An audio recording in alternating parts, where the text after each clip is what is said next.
Emily from Life So Savory. Changing out your holiday decor can be as easy as changing out a throw pillow in your living room. Today we're going to make a cute tree pillow with several cutout shapes on it, and that's just a great way to brighten up your room and add some texture to your space. Before we talk about what I've got going on here, let's take a look at the cutting machine and what we've been cutting out. So we've been cutting out a bunch of different trees from a variety of fabrics, and today we're going to cut one of brown cork.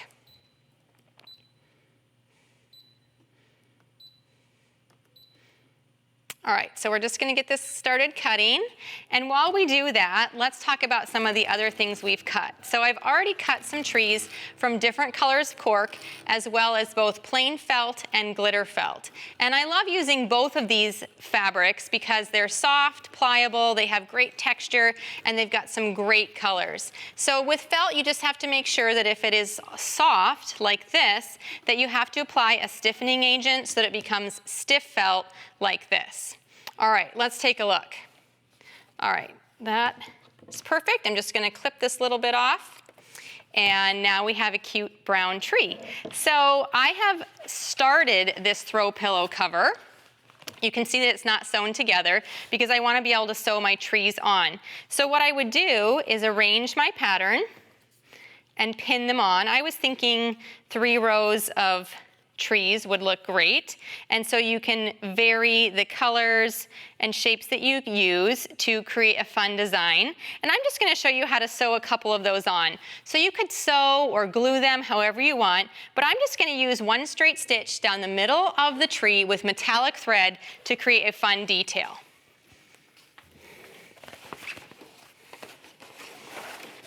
All right, so let's just sew this down the middle.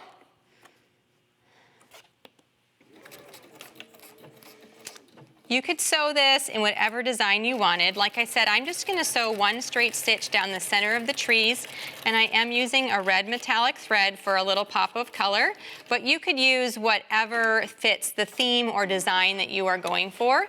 You could also cut any shape. So I've cut trees, but really the possibilities of shapes are endless that you can cut out, and you can either use your cutting machine or you could hand cut some fun shapes out of your cork and your felt for cute holiday throw pillows.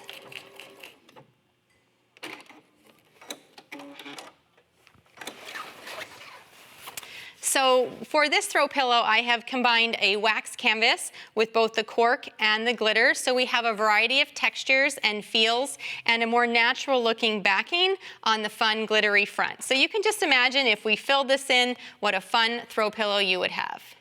All right, now let's take a look at how we would put this together to create a pillow. So for an envelope style pillow, we simply fold the ends in, and then you would stitch the 2 sides. And when you do that, you'll have a back and a pocket that looks like this, and then you can put your pillow insert inside and have a cute throw pillow. The full instructions will be up on the website to create fun holiday pillows.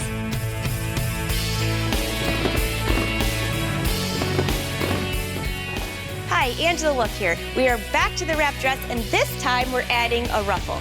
This dress is out of silk charmeuse. It'd be great for dinner. It'd even be a good bathrobe. Make it shorter out of a cotton, and you got a bathing suit cover up. So let's see how this works. So again, I'm starting with just the basic pattern, and these ruffles will be attached all the way to the front edge and around the front. So let's talk a little bit about ruffles, because you can make your own. The best ruffle is a circle with a circle in the middle. And let me just explain that a little bit. You could take a circle that wraps, and you might have seen this on some patterns. So there's a ruffle as well. What's the difference? If all of your ruffles have the same circumference in the center, then your ruffle will be equal all the way around the garment. This ruffle here, the further out this edge goes, the less of a ruffle you have. So you can experiment with it. So let's just take a look at what I have here. There's a few things. Here's one ruffle, and you can see how once this is held up, see how it just kind of, this is a shorter one. This would be great for a neckline maybe, or a wrist, but that's what it looks like. If you want more ruffle, what you can do is you can gather a basting through here and gather it. So let's keep going. Here is the ruffle with this on the tip. This is where on our, to go back to the pattern, this will be attached right here. All right, so let's talk about sewing these. I have a couple here. How do you connect these? I'm going to connect this with a French seam. You could also use a serger, there's a lot of options, but a French seam will cover this up because you can't have a ruffle if you want them all to be circles. You're going to need to attach these to get around the dress. So the first thing I've done, I'm just going to move this pattern out of the way and we'll go show you how to sew this. Here are the two long ruffles. Notice silk charmeuse is really slippery, and also both sides look like right sides. So I put X's on the wrong side of the fabric. Yes, I used wrong sides together to stitch because we're doing a French seam. The other thing I want to point out is when using silk charmeuse, you might want to grab a pair of serrated scissors. It grabs the fabric a little bit better than just regular scissors. So what I've done is I've already started my French seam. I have wrong sides together. From the right side of the fabric, I've stitched. I'm going to trim down to about 1/4 inch. And press this. A little bit of steam. When you're using silk, you might want to consider using a press cloth, depending on your iron. And then now I've gone to, this is the wrong side of the fabric, so I pressed it, gone to the wrong side of the fabric, and I'm going to give it another pressing here. Just like that. There you go.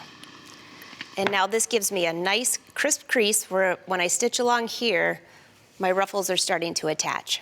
So let's take this over to the sewing machine and then we're going to go to the serger. All right. To finish my French seam, just going to line this up. So you're at about 1/4 inch for your seam allowance. With silk charmeuse, you'll want to use a smaller needle, maybe a size 10, and then stitch to the other end. Little back stitch. I'm using a contrasting thread so you can see this. There's my seam, and now I have attached 2 ruffles. I'll give that a good pressing. But now let's go to the serger, because how are you going to hem this? Well, you have a few options, but one of my favorite is on the serger.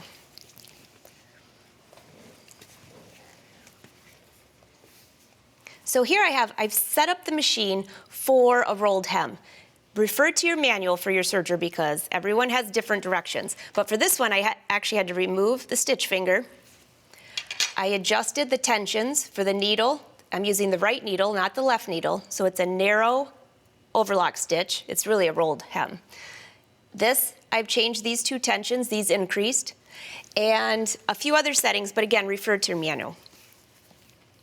I'm just going to start, I'm going to show you how to finish this edge. Line this up.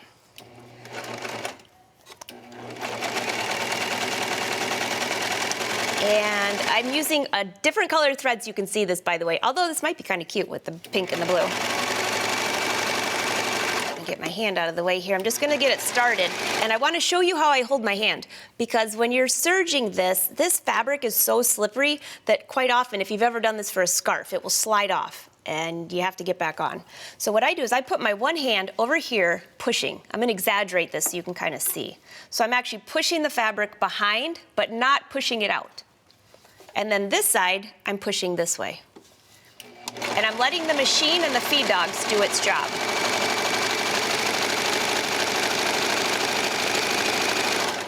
And you can see it's doing a really nice rolled hem here. One more thing is if you're using a really thin fabric like this, use this knob up here. If your fabric is puckering or you're getting skip stitches, first of all, check your needle, but then this knob here will make your presser foot go higher or lower. Turn it to the left if it's pulling your fabric. That will loosen that tension up. So I'm just going to do a little bit more. And you can see I'm pulling this way and pulling this way.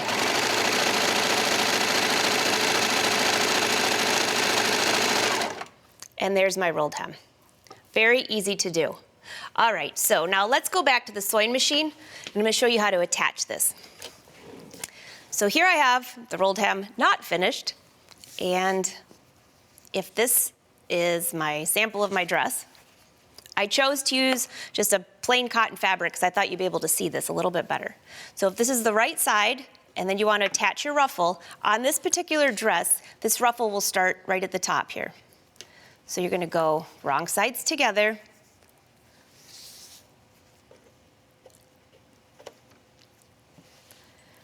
Whatever your seam allowance for this is a 1/2 inch. And if you're making your own ruffles, just give yourself a 1/2 inch. You could also do a 1/4 if you don't have a lot of fabric. Now this, I don't pin this in place. I start to stitch and I lift my hand up and place the ruffle around. So we're gonna go around the front and I'll just show you this. I'll do this slowly.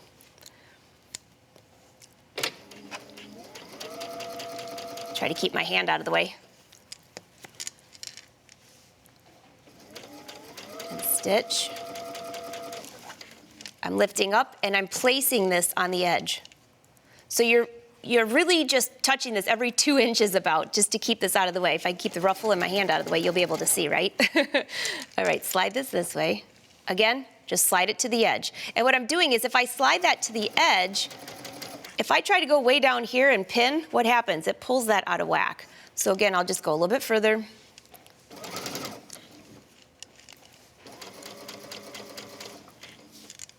And depending on what kind of sewing machine you have, you might have a setting where you can just make it stitch a little bit slower, and then you don't have to worry about accidentally stitching off the fabric or going too fast. Again, it's kind of a messy thing, huh?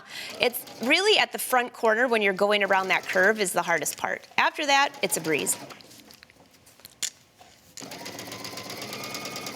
All right, now we're getting into the straight. I would still go a little bit slower because this fabric is so slippery. The first time it accidentally gets tucked under and you got to rip out a stitch, just know I'm winking with you. Because I've done that.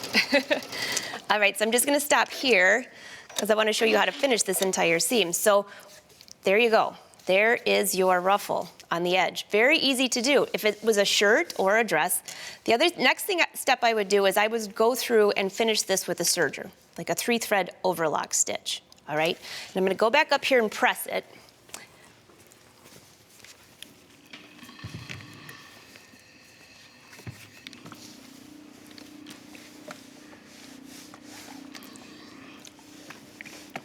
Okay, and this is what I did with this dress. I pressed it all the way around, and then we're going back to the sewing machine.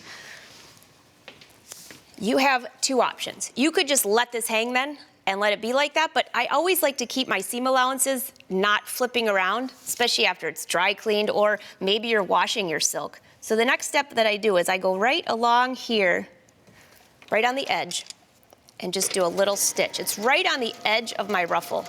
This is an option, by the way. But I did this on my bathing suit cover-up because I didn't want that seam allowance going all over. So you could either do it on the ruffle, like I'm showing you here, and you would have the same color thread, so you'd barely see it. Or you could have pressed this going into the dress. And if you did that into the dress, then you're top stitching, and I'll just do this edge right here. So I'm giving you a couple different options here, whatever your flavor is. This one, again, if I press that seam allowance towards the dress and do some stitching there, you can't see that stitching because it's in cream color. But what that does is that keeps the whole seam allowance into the dress and your ruffle is completely free. All right, so let's take a look at the finished dress.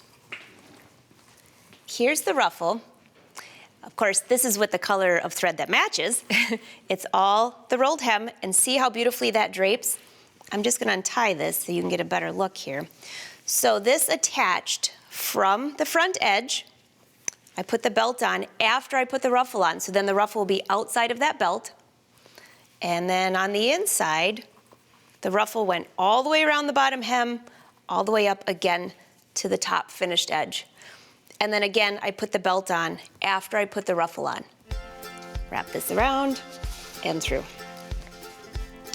And that's how simple it is to add ruffles. Again, this could be for evening wear, a beach cover-up, you name it. It just depends on the fabric. Have fun with this one. In the next episode, we're gonna talk about another style wrap dress. I think you're gonna like it.